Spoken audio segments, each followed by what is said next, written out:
दोस्तों, स्वागत करता हूं आप सभी का मेरी नई वीडियो में। पिछले एक हफ्ते से मौसम ऐसा हो रखा है भी सभी की तबीयत खराब हो रखी है। उम्मीद करता हूं आप सभी ठीक होंगे। कमेंट करके बताना। तो दोस्तों, आज की नई कहानी की शुरुआत करते हैं। आज की कहानी है मूर्ख राजा। दूर जंगलों में बाबा अपनी कुटिया में रहते थे।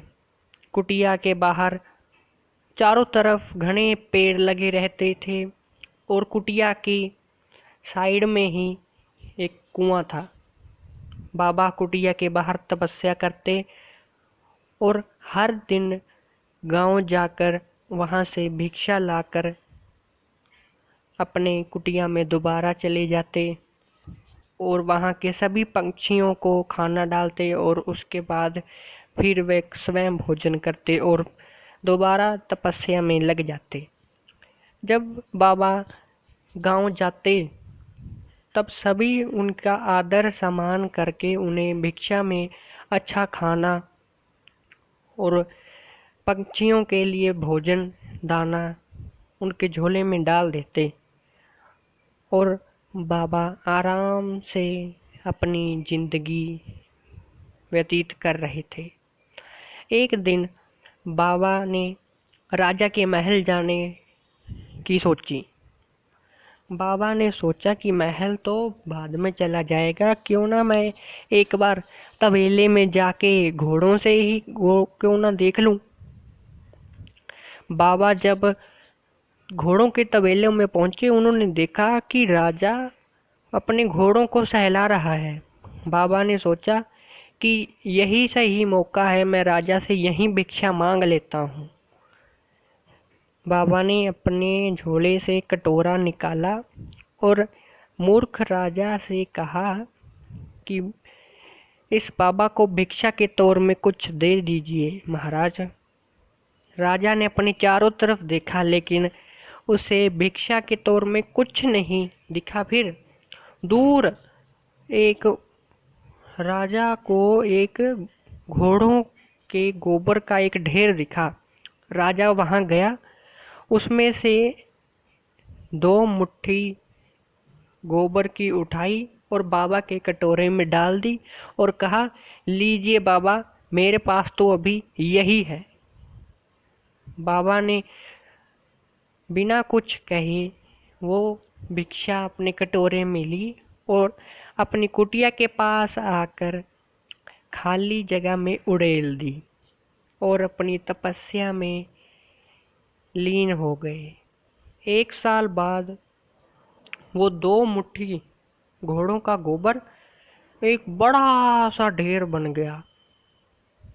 फिर 1 साल बाद वही राजा अपनी कुछ सेना और सेनापति के साथ जंगल में शिकार करने आया। शिकार करते करते राजा को बहुत प्यास लगने लगी। राजा ने सेनापति से कहा कि मुझे बहुत प्यास लगी है, जाओ जाकर पानी का बंदोबस्त करो। तो सेनापति ने कुछ सैनिकों को पानी की तलाश में लगा दिया।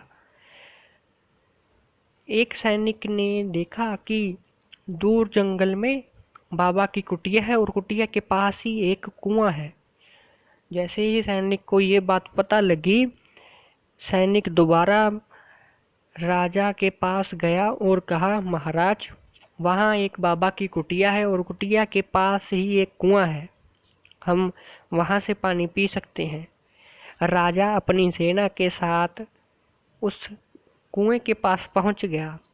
राजा और उसकी सेना को आता हुआ देख बाबा अपनी कुटिया से बाहर आए और कहा, क्या हुआ बालक? तब सेनापति ने कहा, बाबा, हम सबको बहुत प्यास लगी है, क्या आप हमें इस कुएं से पानी पिला सकते हैं? बाबा जी कुएं के पास गए और अपना हाथ कुएं की तरफ आगे करते हुए कहा, इन सबको प्यास लगी है, इनको पानी पिलाया जाए। ऐसा कहते ही बाबा की आवाज़ सुनकर कुएं में हलचल हुई और एक पानी की धारा बाहर बहती हुई उन सबको दिखाई दी। सभी पहले हैरान हुए, फिर जब बाबा ने कहा कि आओ आकर पानी पी लो, तब राजा ने सबसे पहले वह पानी पिया और फिर बाद में अपनी सेना को और घोड़ों को भी पिला दिया। सेनापति की नज़र उस बड़े से घोड़ों के गोबर के ढेर पर पड़ी और पूछा बाबा से, बाबा आपके पास कोई घोड़ा दिखाई तो दे नहीं रहा, फिर ये इतना बड़ा घोड़ों का गोबर का इतना बड़ा ढेर कहाँ से आ गया? बाबा हंसकर बोले कि यह ढेर 1 साल पहले किसी ने मुझे भिक्षा के तौर में 2 मुट्ठियाँ दी थी। आज ये ढेर ब्याज समेत इतना बड़ा हो गया है। तब फिर सेनापति ने पूछा कि बाबा अब इस ढेर का क्या होगा? बाबा ने कहा, जिसने भी ये भिक्षा दान की है उसे अगले जन्म में ये खानी होगी, कैसे ना कैसे करके खानी ही होगी। राजा को यह बात सुनकर उसे याद आने लगा कि ठीक 1 साल पहले उन्होंने किसी बाबा को उनके तबेले में 2 मुट्ठी घोड़ों का गोबर दान किया था। कहीं ये वही बाबा तो नहीं?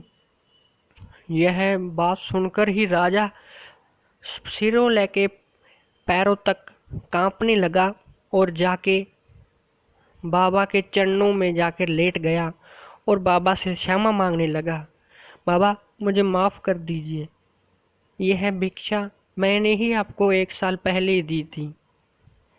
बाबा ने यह सुनकर कहा, उठो बालक, मैं जानता हूँ कि वो राजा तुम ही हो, मैं तुम्हें क्षमा करता हूँ, उठ जाओ। यह सुनकर राजा बहुत प्रसन्न हुआ और पूछा कि बाबा अब इस ढेर का क्या करें? इसका कोई उपाय तो नहीं? कोई मैं इतना बड़ा ढेर कैसे खाऊंगा? बाबा ने कहा, सिर्फ एक ही उपाय है, तुम्हें मोह माया त्याग कर सेवा करनी होगी और प्रभु की साधना में लीन होना होगा। यह सुनकर ही राजा अपने सभी गहने उतार कर सेनापति और सेना को वापस जाने का आदेश देता है और फिर बाबा के साथ तपस्या में लीन होने चले जाते हैं और फिर वहीं पर रहकर उनकी सेवा करते हैं और पक्षियों को दाना डालते हैं। फिर धीरे धीरे करके वो बड़ा सा ढेर कम होता जा रहा था समय समय के साथ।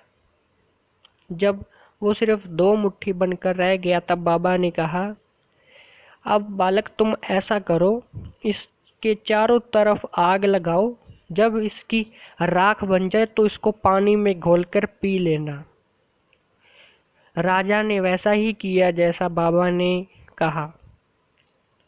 राजा ने उसके चारों तरफ आग लगा दी और कुछ ही समय में उस गोबर की राख बन गई। और फिर राजा ने सोचा भी अब तो ये सिर्फ राख ही बन गई है, इसको पानी में घोल कर क्या पीना है, इसको खा ही लेता हूँ। अपनी दोनों मुट्ठियाँ भरी और उस राख को खा लिया। तो दोस्तों, इस कहानी से हमें ये सीख मिलती है कि हमें दान सोच समझकर करना चाहिए। चलिए दोस्तों, मिलते हैं अगली वीडियो में। अगर कहानी अच्छी लगी हो तो चैनल को सब्सक्राइब ज़रूर कर देना और वीडियो को लाइक भी कर देना। तब तक के लिए मिलते हैं अगली वीडियो में।